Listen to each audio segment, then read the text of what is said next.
noite. Estamos mais uma vez aqui no nosso grupo Espírita Nosso Lar, né? Recebemos vocês, é muito bom estar aqui. Vamos agora fazer a leitura do Vinho de Luz, 54, Fariseus. Acautelai-vos, primeiramente, do fermento dos fariseus, disse Jesus em Lucas, capítulo 12, versículo 1. Fariseu ainda é todo homem preguiçoso, dogmático, exclusivo, pretenso, privilegiado das forças divinas, orgulhoso descendente dos doutores de Jerusalém ainda vive. Atravessa todas as organizações humanas. Respira em todos os tempos terrestres. Acredita-se o herdeiro único da divina bondade. Não aprecia senão pelo prisma do orgulho pessoal. Traça programas caprichosos e intenta torcer as próprias leis universais, submetendo-as ao ponto de vista que esposou na sua escola e no seu argumento sectarista.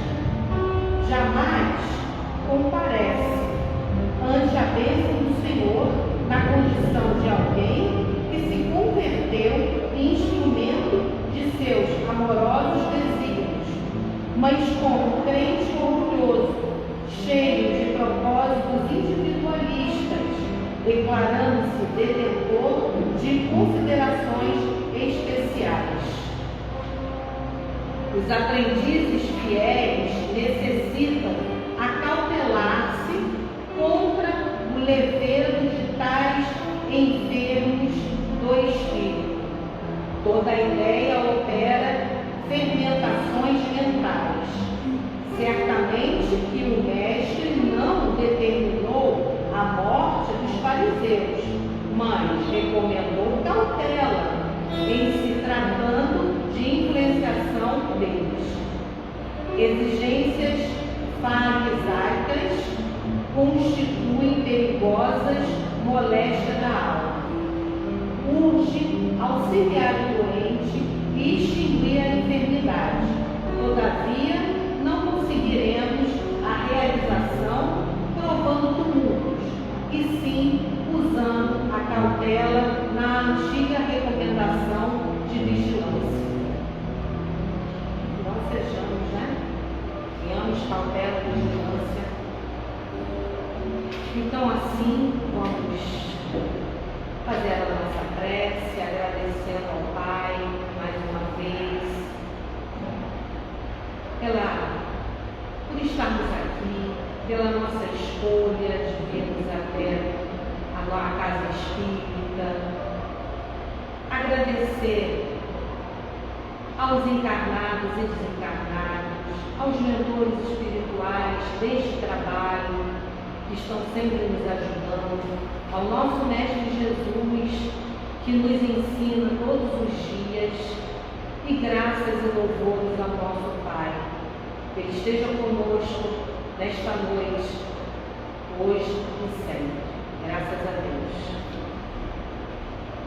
E aí, pedimos para a nossa irmã Janaína, que venha nos falar um pouco o que é mediunidade.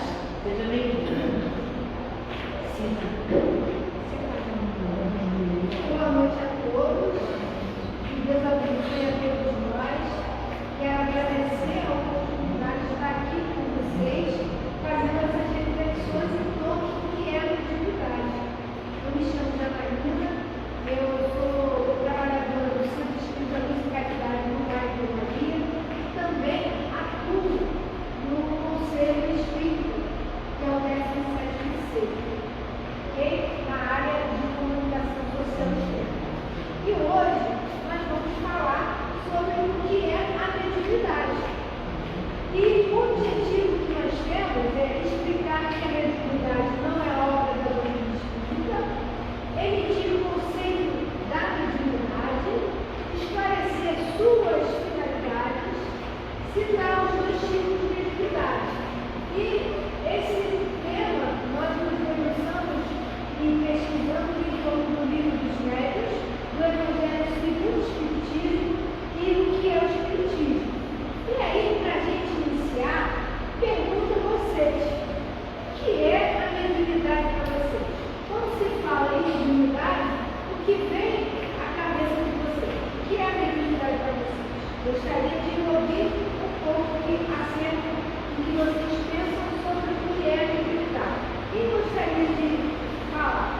ser um instrumento de contato com a espiritualidade.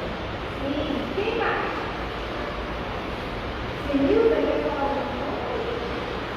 Mediunidade pode ser o dom, né, que algumas pessoas têm, tanto de alguns privilegiados, né, de ver, de ouvir e ter uma visão do espíritos, né, ultrapassar o nosso plano espiritual, terra, terceiro. Deve falar. Mediunidade é uma cota extra de dívida a ser ressarcida numa encarnação. Isso é só um ponto de vista, né? Beleza. Então, eu agradeço aí a esses pontos de vista que vocês trouxeram e vamos seguir em frente, por favor.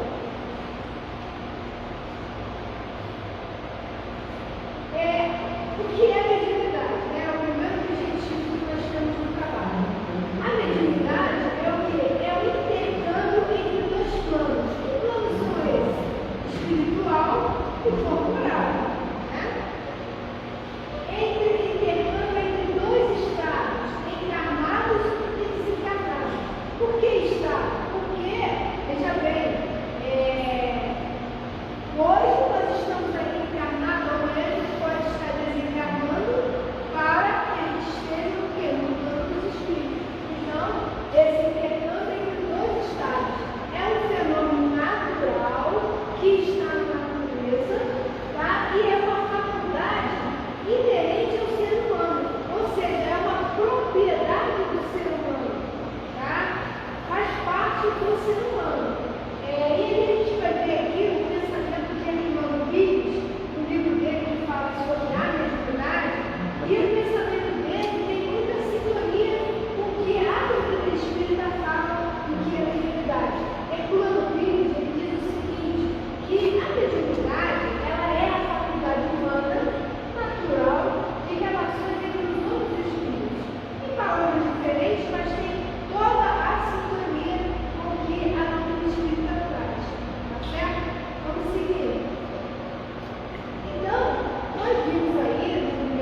coisas ruins, certo? Mas lá na frente a gente vai ver que não é bem assim, né? E aí, lá nos babilônios primitivos, que viviam cercados de superstições, acreditavam que hordas de espíritos malévolos se escondiam na escuridão e cruzavam os ares, espalhando em seu caminho o terror e a destruição, para os quais a única defesa era o sacrifício e o sortilégio mágico. Então, tanto os babilônios como os sumerianos, eles já percebiam, já tinham contato com os espíritos, mas a única coisa é que eles achavam que eles eram maus, né? E aí na Grécia já tinha um outro olhar para a nossa espírita. Ela continuava também tendo contato, mas ela tinha um aspecto diferenciado, porque na Grécia a crença nas evocações era geral. Todos os templos possuíam as chamadas pitonisas. Quem eram essas pitonisas? Eram as meninas, as mulheres, que tinham a sensibilidade, conseguiam, né, ter esse espírito se comunicar com eles, o que hoje a gente pode chamar de quê? De médios, né? Encarregadas de proferir oráculos, evocando os deuses, mas às vezes o consultante queria ele próprio vir falar com a sombra desejada, e como na Judéia, conseguia se colocá-lo em comunicação com o ser ao qual desejava interrogar. Então, a Grécia, eles também tinham esse contato, mas eles já não tinham essa visão um pouco estreita acerca dos espíritos, achando que eles eram maus. Por quê? Se eles, né, vamos dizer assim, consultavam e queriam saber algumas coisas, eles já tinham uma visão diferenciada. Por favor. No Antigo Egito, os magos dos faraós evocavam os mortos e muitos comercializavam os dons da contabilidade com os mundos invisíveis para proveito próprio ou dos seus clientes. Fato este provado pela proibição de Moisés aos hebreus. Quando Moisés ele decreta lá, né, que entre nós ninguém use de sortilégio, de encantamentos, nem interrogue os mortos para saber a verdade.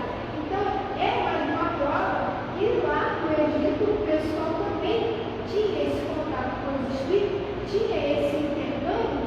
A única coisa é que eles se utilizavam no comércio para isso, né? Aqueles que tinham os títulos bons, que tinham a mediunidade, né, acabavam cobrando por essas consultas. Seguindo.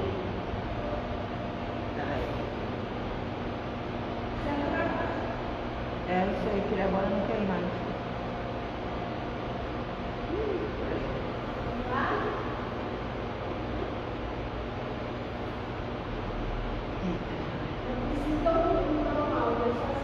Eu sei, mas ele não está entrando, ele está. Você tá aqui, ó.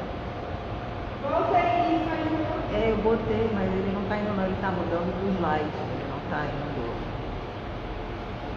Fala aí, técnica. Peraí, deixa eu ver se ele não passa a apresentação. Bota isso daqui para ver se. Bom, então nós estamos vendo aqui um pouco, né, de que em tempos seguidos já havia essa comunicação, esse intercâmbio com os espíritos. E aí está comprovando o quê? Que a mediunidade realmente é uma coisa natural, está na natureza, né, e é propriedade dos homens, vamos dizer assim, né? Conseguiu? Peraí, porque ele não está, ele estava fazendo aquela apresentação que eu te falei. Peraí, que ele quer reiniciar a apresentação. Nada? Eu não sei o que aconteceu. Deixa só um minutinho, pessoal. Eu botei na apresentação, mas ele não sai dessa tela. Chegou uma hora que ele não sai, ele não quer entrar nessa tela aqui. Mas Aí você não passa. você não pode ir aqui. É, mas ele veio sozinho, ele foi sozinho. Ele foi sozinho. É, ele foi sozinho. Quando eu apertei, ele foi. Ah, ele não aparece lá. É. Ele foi sozinho. Cadê aquele coisa de apresentação? É esse daqui, ó. É porque tem que atualizar, ele não está atualizado. Por isso. Não foi, né? Não. Então vamos ter um celular aqui? Você vai olhando. Quer que eu vire a tela pra cá pra você? Não, não vou chegar. Vou fechar e tem essa Deixa eu de pegar aqui novo. minha apresentação, que nós tivemos um problema técnico aí no Cadê? Pega no celular, tá achando? A gente queria que era pra lá. Eu vou querer a sequência aqui. Tá bom. Vocês me perdoem, mas como dizem, né? Que faz Não, ao ali, ó. vivo, Fecha lá. né? Lá naquele Tem xizinho lá. essas questões aí. Só um minutinho. Ele já acerta Foi? Ah, já foi. Agora voltou. Vamos descendo. Só cacetinho, não uso o mouse não. Tá, não sei, vai. Não, não tá Foi funcionando. não? Então, vamos lá. Perdoe, pessoal. Vamos lá, eu quero aqui. Peraí, deixa eu só. Então, nós falamos do Antigo Egito e nós vamos falar então dos celtas, tá? Os Agora o celtas resultado. são o quê? Povos pré-históricos que se espalharam por grande parte da Europa entre o século 21 e 1 a.C. e atingindo o maior poderio do século 6 ao 3º a.C. e possuíram grupos fechados de sacerdotes especializados em comunicações com a lei chamada de druidas. Inclusive, né, para as pessoas que fazem um estudo sobre as encarnações de Kardec, é citado que Kardec, já em tempos idos, eles foram druidas. Então, Kardec, numa época passada, ele já tinha esse contato com a questão do intercâmbio com os espíritos, né? E aí, seguindo, tem também os oráculos gregos e romanos. Mediante a invocação de poderes sobrenaturais, o homem sempre recorreu a vários tipos de adivinhação. No mundo grego romano, um dos meios mais difundidos foram o quê? Os oráculos, que eram as respostas dadas pelos deuses à pergunta para eles formulada de acordo com determinados rituais executados por uma pessoa que atuava como médium e druida. Então, era o quê? Essas pitonizas, na verdade, nada mais eram do que médicos esses contatos. Vamos seguir?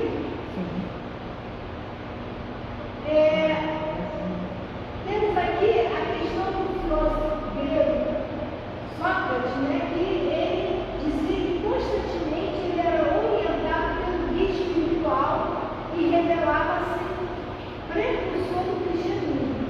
E aí ele diz o seguinte, que desde a infância, graças ao favor celeste, sou seguido por um ser quase divino, cuja voz me revelava a esta ou aquela ação.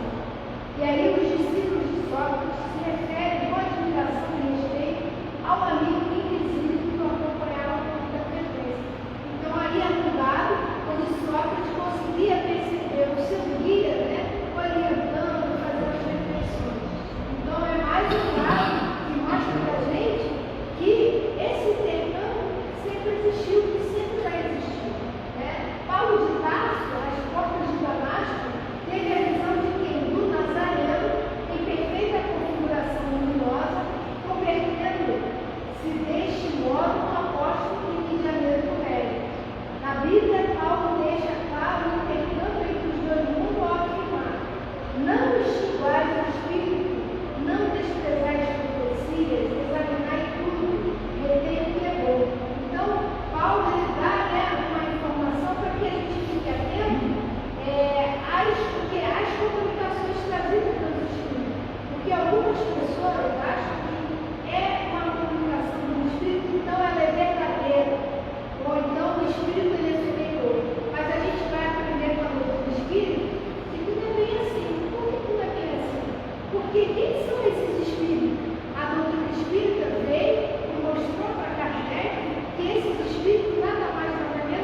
paciente de todo mundo, mas nos alerta para a qualidade dessa comunicação. Não creais em todos os espíritos, mas provai se os espíritos são de Deus. Então, essa observação de João naquela época, ela é válida até hoje. A gente tem que ter muito cuidado, principalmente nós, trabalhadores de uma casa espírita. Nós que lidamos, nas reuniões do mês de julho, dando contato com muitos espíritos, auxiliando e sendo auxiliado. A gente tem que estar muito atento, porque dependendo da informação, para que nós não sejamos enganados, ok? Hoje em dia, na nossa sociedade e no mundo cibernético, fala-se de fake news, mas nessa época passada já existia, só não dava esse nome, de fake news, mas é mais ou menos assim, certo? Na Bíblia também nós vamos encontrar dados que falam sobre esse contato com os espíritos.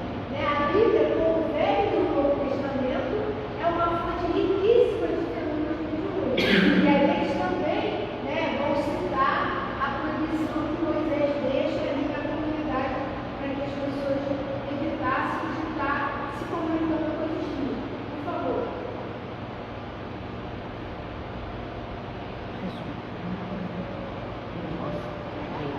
E aí a gente tem o caso de César, o imperador, o grande imperador romano, que esteve com a pitonisa suprina, informando-se que no dia 15 de março, algo muito grave aconteceria em sua vida. Na data prevista, César segue para o palácio e lá recebe muitos despunhaladas morrendo imediatamente. Então, veja só, a médica, a pitonisa, ela tinha percebido que algo grave ia acontecer, mas ela não disse que ele ia morrer, ela não disse que ele ia levar essa cara, ela percebia algo não bom, E é isso que a gente tem que ter muito cuidado quando alguém que se diz médico, que se diz vivente, e chega para a gente e traz uma informação muito afirmativa e a gente sai dali acreditando e muitas das vezes a gente psicologicamente não fica bem, e de repente aquilo nem vai acontecer. Porque os espíritos superiores, eles não nos trazem informações com data, com tudo certinho de que algo vai acontecer. Porque revelações, quando são importantes, elas vêm de uma maneira para auxiliar a coletividade. Se for com uma pessoa, ela vem de uma maneira que não acarrete algum dano para a pessoa. Então a gente também tem que estar muito alerta sobre isso, tá? Temos aqui Joana d'Arc, que ela é uma das mais conhecidas, a jovem que ouvia vozes. Joana d'Arc, desde pequena, escutava vozes no silêncio dos bosques que atribuía a São Miguel, Santa Margarida e Santa Catarina, os quais incentivaram para se voltar a Deus e defender a força. Orientada pelas vozes do céu, assume a missão de libertar sua pátria do mundo mesmo e é guiada por essas vozes que reorganizou o exército francês e conduziu o Carlos VII ao trono. Então, através desse intercâmbio mediúnico, se utilizaram de Joana d'Arc para quê? Para auxiliar uma coletividade. E ela foi, vamos dizer assim, bem aceita enquanto política. Depois que não foi útil, o que se fez? Mudou, porque não se aceitava esse tipo de coisa. Ok? Seguindo? Então aqui a gente trouxe. O João Luz também, ele na época nasceu em Luzinec, em 1369, e também João Luz é trazido como uma das encarnações de Kardec, tá? Ele estudou na capital francesa, formou-se bacharel em arqueologia, obteve grande destaque como professor, foi nomeado decano da Faculdade de Filosofia e posteriormente reitor da universidade. Ele também tratava desse intercâmbio com os espíritos e foi uma das pessoas que também foi executada, foi queimada, porque naquela época, as pessoas de poder, elas não queriam aceitar esse tipo de intercâmbio, porque dependendo das comunicações, elas poderiam auxiliá-los como não. Então, melhor é o quê? Quando a gente acha que alguém aqui a gente executar aquela pessoa. Isso era em tempos bárbaros, né? E hoje em dia ainda isso acontece um pouco, vamos dizer assim, certo? E, para a gente terminar essa questão histórica de que a mediunidade é de todos os tempos, também a mediunidade se fez presente nessa terceira revelação quando você a doutrina espírita. Por quê? Porque a doutrina espírita, os livros de Kardec, os 22 livros que é chamado as obras fundamentais da doutrina espírita, elas foram oriundas de quê? Né? Toda construída através do quê? Da comunicabilidade dos espíritos superiores e também de outras categorias. Porque muitas experiências de espíritos que não eram tão superiores também fazem parte do ensino do estudo da doutrina espírita. Então, o que precisa para ocorrer esse intercâmbio? Então, já sabemos que ela é natural, tá? Que ela é inerente ao ser humano, que há essa comunicação entre os dois estados, dois estados e os dois mundos, né, corporais e espirituais, mas o que precisa para ocorrer esse contato, esse intermédio? O que vocês acham? O que precisa? O que é necessário? Vamos lá, galera. Primeiramente, uma pessoa dotada do quê? De mediunidade, chamada de médium, do quê? Para servir de intermediário, de intermédio. Um espírito que deseja se comunicar. Porque se a gente evocar o espírito e não quiser falar, ele não vai falar. Tá? Uma afinidade fluídica do espírito com o médium, porque vamos supor que todos nós aqui sejamos médios e um determinado espírito quer se comunicar. Mas se eu não tenho afinidade fluídica com a Cida, porque a Cida, né, ela tem uma moralidade muito legal, eu sou um espírito que eu quero bagunçar aqui a reunião, e aí eu não tenho essa afinidade política porque não bate, né? Então eu não vou escolher a Cida, eu vou escolher algum médico que tem essa característica, certo? E aí eu vou falar. Então essa afinidade política é muito importante. E também o quê? A permissão superior. Porque se todo mundo quisesse vir falar do espírito, ia ser uma bagunça. E há uma organização da espiritualidade, não é bem assim, tá? E aí a gente faz um parênteses aqui para explicar sobre a questão do médium. Porque Allan Kardec, no livro dos médiuns, ele dá dois sentidos de médium. Tem aquele que é no sentido lato, ou seja, no sentido geral, onde diz que todos nós somos médicos. Obrigada. Todos nós somos médicos. Vocês acreditam que vocês são médicos? Sim. Sim? Todos são médicos. Ou seja, nem que tenha uma sensibilidade rudimentar. O que é isso? Se nós não tivéssemos minimamente essa sensibilidade, a gente não poderia perceber as intuições que o nosso anjo guardião, que é esse espírito bom, esse espírito amigo que nos escolheu para nos ajudar, a gente não teria condições de perceber através das intuições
um médium que quer usurpar, enganar, passar para trás, velhar. Para gastar o tempo bem com velhar. Passar para trás, ganhar dinheiro, E a finalidade dele não será que ali está colado um espírito bom? Um espírito superior? Não, vai atrás do teu lado que é o espírito que tem afinidade com esses sentimentos e emoções. Percebe então que a gente tem que ter esse cuidado? Não, algumas pessoas vão pensar que Deus errou nesse sentido, mas não. Aí seguindo aqui, lá no Evangelho, capítulo 24, quando diz não somos votos de saúde que precisam de médico, diz assim, que é também um pensamento que ratifica essas informações, diz assim, há quem se admire de que por vezes a mediunidade seja concedida a pessoas indignas, é o mesmo que está aqui, capazes de a usarem algo. Parece, dizem, que não preciosa faculdade deverá ser atributo exclusivo dos de maior merecimento. Então tem pessoas que acham que só deve ter em merecimento. Assim, ele falou que a mediunidade seria como se fosse um castigo, né? Mas não é bem assim. Não é. Porque a mediunidade é um dom. Ela veio para quê? Para fazer um benefício a quem está prestando serviço e para quem necessita. Né? Agora, dependendo do mau uso que se faça, a pessoa vai sofrer, né, pela atitude dela, não pelo castigo. Porque a doutrina espírita ela fala do livre-arbítrio, que é uma lei, mas fala também da nossa responsabilidade. Você pode fazer o que quiser, mas você vai ser responsável pelo que você vai gerar. Certo? E aí diz assim, digamos antes de tudo que a mediunidade é inerente a uma disposição orgânica de que qualquer homem pode ser dotado da de ver, de ouvir e falar. Então, se a gente nasce e a gente consegue enxergar, ouvir e falar, e a grande maioria faz, entre aspas, algumas pessoas que têm alguma dificuldade não tem, mas a grande maioria sim, a mesma coisa é a mediunidade. Então, não poderia tentar alguns. Bom?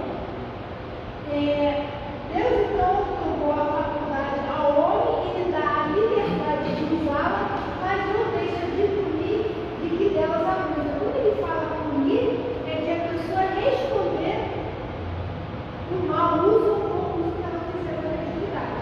Ok? Certo? Por favor.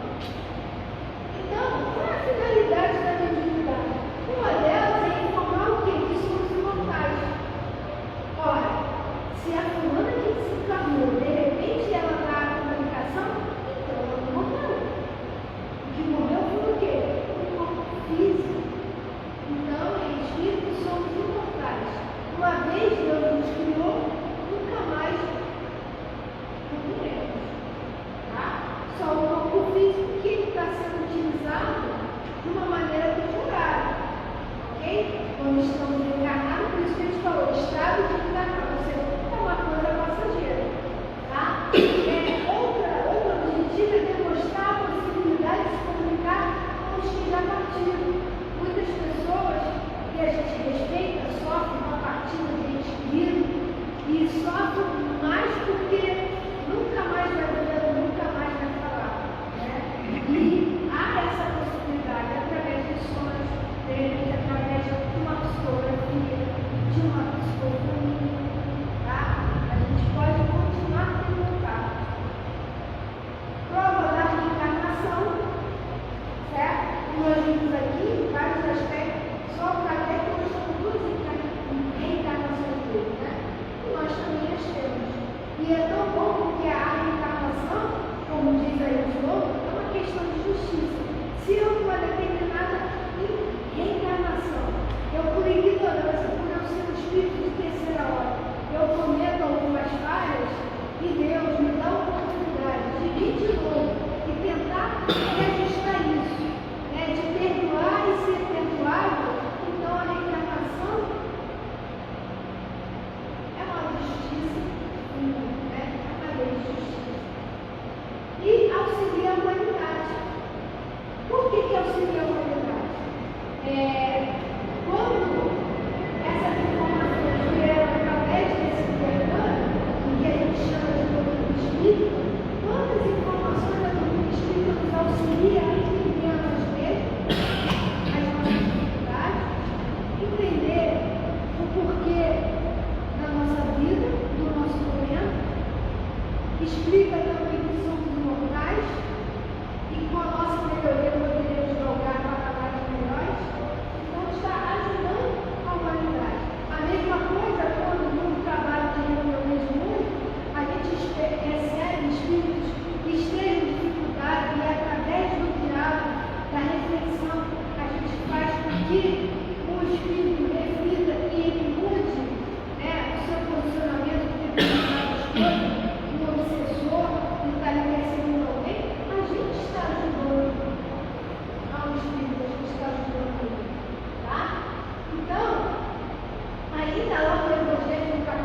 curadora, ela é a mais difícil do médico fazê-la, vamos dizer, santamente.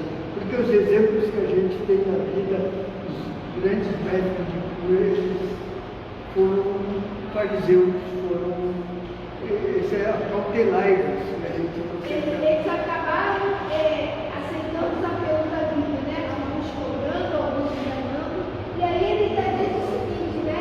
Que o magnetizador dá seu próprio fluido, por vezes até a sua saúde. Ou seja, o pessoal que está ali, né?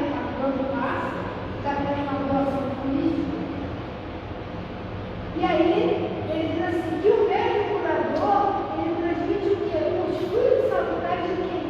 Da espiritualidade, dos bons espíritos. E não tem o direito de vendê-los. E aí, se esses fluidos vêm da espiritualidade e passam pelo médico, esse médico curador, ele tem que estar se esforçando para que a sua moral seja boa, para que ele seja uma boa pessoa. Porque se eu não tenho uma moralidade legal, e a espiritualidade quer se utilizar de mim para curar o Paulo, né? O que acontece com esse fluido que é o que? Harmônico, puro? Ele vai passar por mim e como? É como se fosse um vaso, né, que estivesse sujo de uma água pura, se mistura ali e já não é puro. Então, por isso, que a espiritualidade é cuidar, temos que ter muito cuidado, ok? Segue aí, por favor. No livro dos médicos, capítulo 20, diz assim: o desenvolvimento da mediunidade guarda a relação com o desenvolvimento moral dos médicos. Aí no livro dos médicos continua afirmando que não, a faculdade propriamente dita se radica no organismo e depende do moral. O médium, porém, não se dá com o seu uso, ou seja, a pessoa vai usar de acordo com o que ela acha. Que pode ser bom ou mal, conforme as qualidades do médico, mas de acordo com o nosso uso e dentro de contexto, tá bom? Segue. E quais são os tipos de manifestações mediúnicas? A física e a inteligente. A física são o quê? Se traduz por efeitos sensíveis, como ruídos, movimentos de deslocação de corpos sólidos. Né? Elas podem ser o quê? Espontâneas, independente da vontade de quem quer que seja, e outras podem ser provocadas. O que é isso? Temos aqui algumas pessoas e algumas elas são médias de efeitos físicos, ou seja, ela tem um fluido vital próprio para causar esse tipo de movimentação. Alguns nem sabem que tem isso, né? E aí a espiritualidade, que esse fenômeno ocorre, ele se utiliza desse fluido, desse médio, ele desejando, sabendo ou não, vai se utilizar.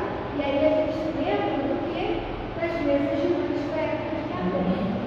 Por favor, e para uma manifestação inteligente, o que é? É indispensável não ser de repente espirituosa, sábia, baixa, que pode ser um ato livre, voluntário, escolhido pela intenção, correspondendo ao pensamento. Então, uma psicografia, uma psicofonia, tá? Ela é uma manifestação inteligente porque ela tem uma intenção de responder um pensamento, ou de um espírito, ou de uma pergunta que alguém faça. E aí, esses ruídos, esses movimentos que são manifestações físicas, se por acaso alguém chegar ali numa mesa, como na época que Kardec fez, fizer pergunta e ela responder, ela se torna o quê? Uma manifestação também inteligente, porque ela está respondendo. Por favor? E aí, para a gente terminar, vamos lá? Já perdi até o outro. Para a gente terminar, como a gente vai conhecer a mediunidade, o assunto sobre mediunidade e sua fenomenologia? Aonde nós vamos? Vamos lá para o guia, que é o livro dos médiuns, o guia dos médiuns e dos educadores. O que é esse guia, né? É o que orienta. Por que primeiro ele? Porque a gente, voltando ao início do estudo, dizemos que numa época passada, a humanidade ela já tinha contato com esse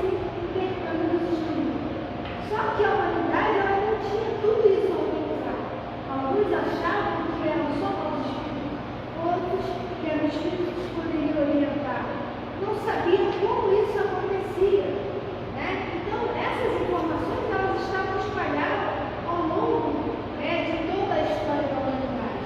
E quando Kardec chega e começa a fazer as suas pesquisas e começa a observar a questão das mesas girantes, que elas respondiam, o que ele começou a perceber? Ele começou a perceber que ali havia, né, uma causa inteligente, algo inteligente. E aí ele descobre que são os espíritos. E aí ele descobre que esses espíritos, na verdade, somos nós que somos imortais. E de acordo com o nosso entendimento, com o nosso conhecimento, a gente pode transmitir, a gente pode ajudar e a gente também pode prejudicar, dependendo da intenção do espírito. E aí ele estuda o fenômeno, ele estuda quais os tipos, né, exemplos de fenômenos mediúnicos que podem acontecer, ele acaba dando nomes. Então, o livro dos médicos é o melhor guia para quem quer estudar sobre mediunidade. Além das outras obras de Kardec, que é o quê? Uma ocasião com a outra. Vocês viram que eu trouxe 3 livros diferentes que tinham o mesmo pensamento. Como é importante estudar as obras de Kardec. Ah, Janaína, mas então eu não posso estudar o autor? Pode, não deve. Mas se a gente, para refletir sobre uma obra e saber se ela está coerente ou não, a gente precisa do quê? De uma referência. E qual é a nossa referência? O livro dos médicos. Ok? Beleza? Conseguiram perceber? Então, pessoal, essa é a reflexão que hoje eu estou fazendo com vocês acerca do que é a mediunidade. Espero que tenha ajudado a entender um pouco. Se não, a gente volta para outro momento para tentar ajudar. Desde lá, a gente agradece aí a atenção, o convite, tá? Então, fiquem bem, boa noite.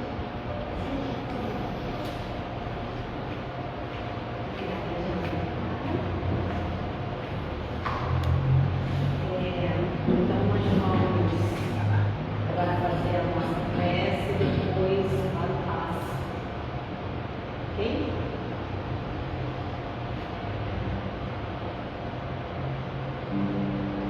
Obrigada, Pai, por esse estudo que se fez hoje. Que possamos, Senhor, sair daqui um pouco mais instruído sobre esta mediunidade que todos nós temos, como foi dito. Que possamos levar isso com seriedade para o nosso dia a dia, não só se nós temos essa mediunidade ostensiva, ou se nós estivermos junto com pessoas que têm. Que saibamos conviver, trabalhar, saibamos conversar, saibamos trazer, se esta tiver alguma dúvida, para alguma casa espírita.